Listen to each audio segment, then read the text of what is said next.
Hello and welcome to AI in Your Career, where every week I dig into the freshest research and news I can find on AI as it relates to our careers and the broader career landscape. We're looking at the research from the last 7 days every week and sharing it with you, providing some analysis and synopsis. So taking the work off of your plate to follow everything and breaking down what's important.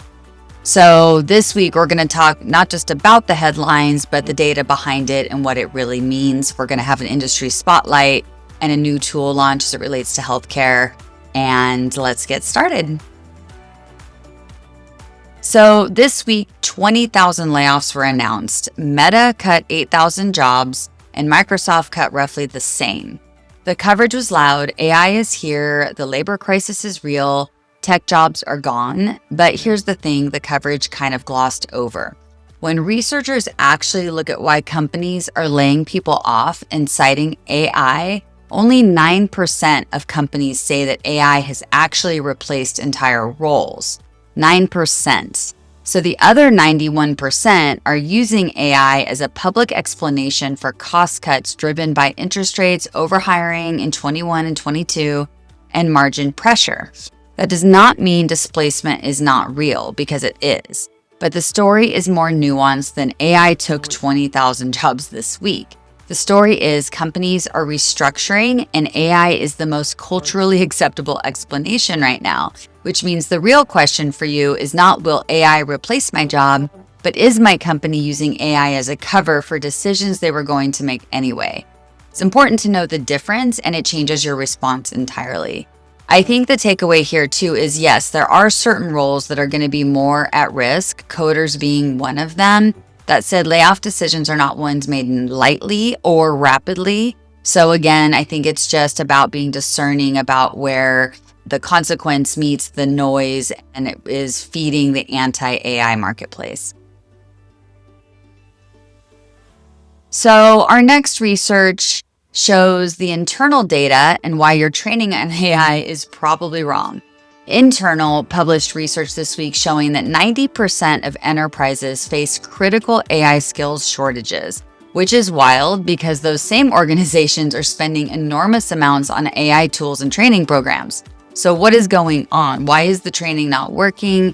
And I think it's because the training is designed wrong. Organizations that embed AI directly into real workflows, the actual work that people do, not a simulation of it, see 93.7% higher effectiveness than traditional training programs. 93%. That is not a magical difference. A marginal difference. That is a completely different category of result. And role-specific hands-on programs, they produce 3 to 4 times higher adoption, 2.7 times the proficiency gains, and 4 times the satisfaction. So what is this telling you is that the skills gap is not a content problem. It is a design problem. The AI literacy course your company rolled out is probably not moving the needle, not because the content's bad, but because you learn how to use a tool by using it on real work, not by watching someone else explain it. When you're teaching in a broad way about these tools, you're really kind of focusing on prompting and getting people comfortable with the language, which is super important. But until they really come up with their own use cases and start experimenting in their own work, it really isn't going to land. So even myself has shifted into more domain-specific training because that is where the real productivity gains can happen fast. And you can also, with agentic tools, do so much that are already embedded within your organization. Learning to use those effectively can be a lot better than just a prompt engineering course. So for mid-career professionals, this is a good news. You have real work to apply to AI and AI to apply AI to. You are not learning in the abstract, so just use that. So our third finding this week is from Deloitte's 2026 Human Capital Trends and the concept of culture debt. I love this term, culture debt. I want to spend a minute because I think this is one of the phrases that names something that's been happening but didn't have a label before. Deloitte defines the culture debt as the accumulated damage that builds up when organizations deploy AI without updating the cultural systems around it. Leadership behaviors, accountability structures, how decisions get made, how experimentation gets rewarded or punished, Here is the data point that caught me. 60% of executives now use AI in decision-making, but very few of them have changed how they lead to that.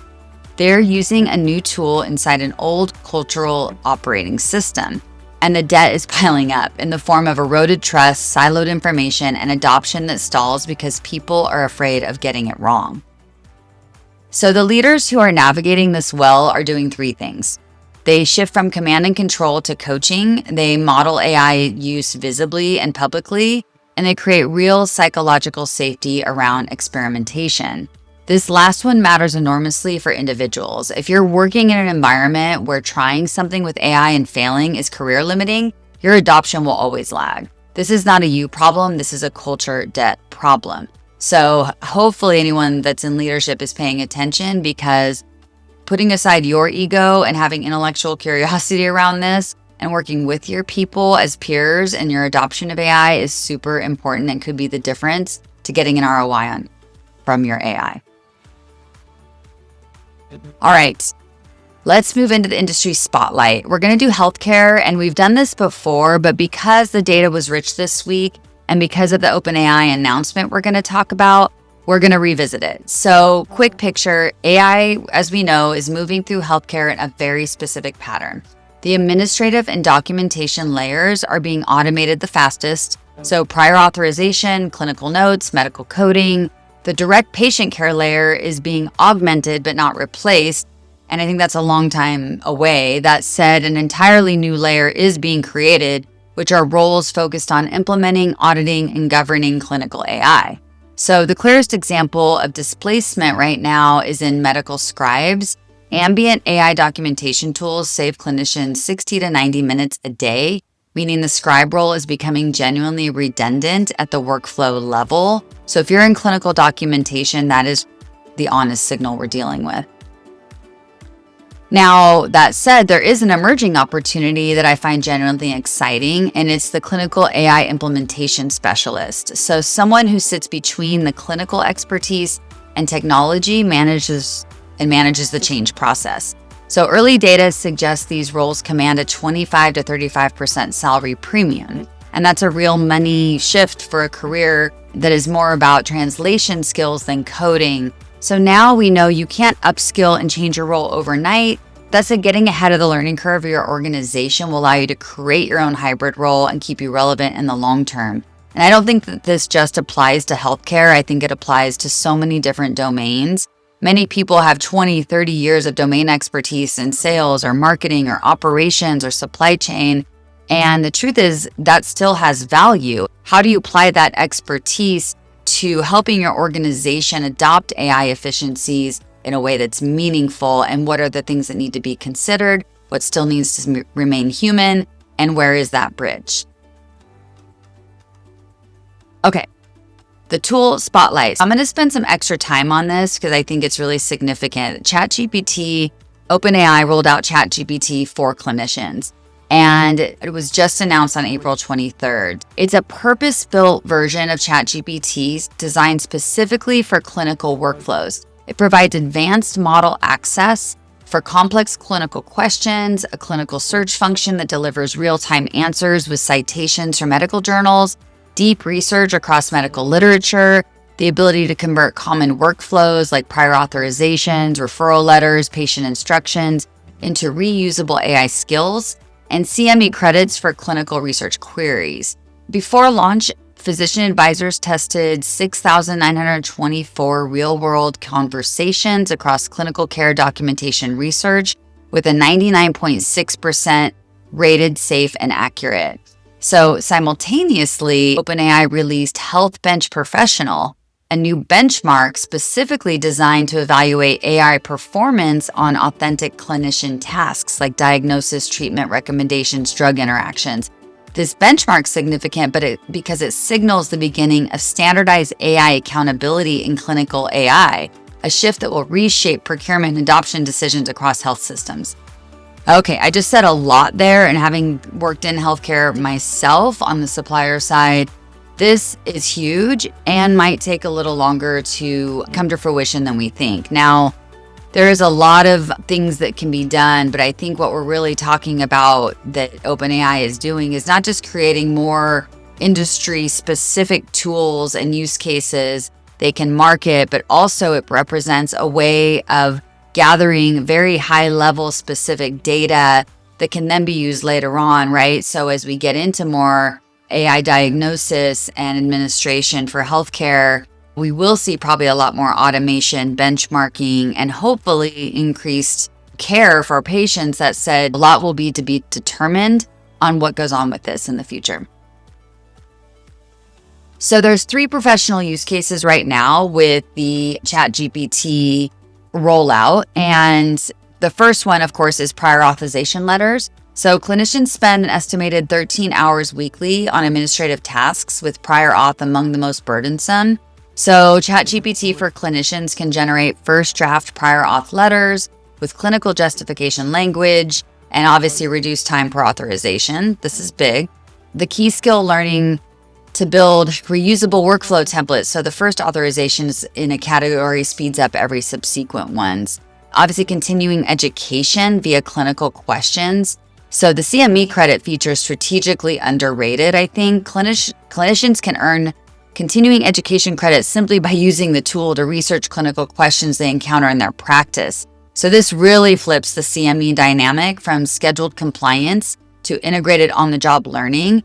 And mid-career clinicians carrying heavy CME loads should really explore whether their licensing bodies have already recognized this pathway. Of course, patient education material creation is a great use case. Clinicians can use the tool to generate plain language patient instructions tailored to specific conditions, treatments, and literacy levels, tasks that currently consume significant nursing and administrative time. So quickly creating materials in multiple languages is also particularly valuable in diverse clinical settings. There is a caveat here just to point out, because we did say there was a 99.6% safety rating. And the reality is this was generated by OpenAI's own physician advisors testing the tool internally. It's not an independent clinical trial or peer-reviewed validation. So it's designed to support, not replace clinical judgment. And clinicians should apply the same scrutiny to AI-generated clinical content as they would to a medical student's work. It's useful as a first draft, never as a final authority, always needs to be reviewed. Independent benchmark data through HealthBench Professional will be crucial for the health system procurement decisions, but that data is just emerging, and until independent validation is published, it can be used confidently, but verify routinely. So wrapping up today, we're a little longer, but here's your one action item for the week. Just pick one task that in your current job that's primarily documentation, synthesis, or pattern recognition. Give an AI tool like your LLM 20 minutes to do something with it. Now, I'm giving very vague instructions here, but I'm just encouraging you to pick a use case and start experimenting. Decide what you want to accomplish, specifically around maybe documentation or synthesis, and learn how to get your AI to do it well. So see what it does, where is it faster, and then based on what it gives you, where does it fail without you, and where is human judgment required or iteration, and then just calibrate the workflow based on the gap. This is how you're going to continually up-level and going through this cycle. So see what you find out and then share it with someone else. It's all about equipping people, not alarming them with how AI is taking over. So if this was useful, we'd love you to subscribe and stay up to date on how AI is moving as it relates to our careers. And we will see you next week.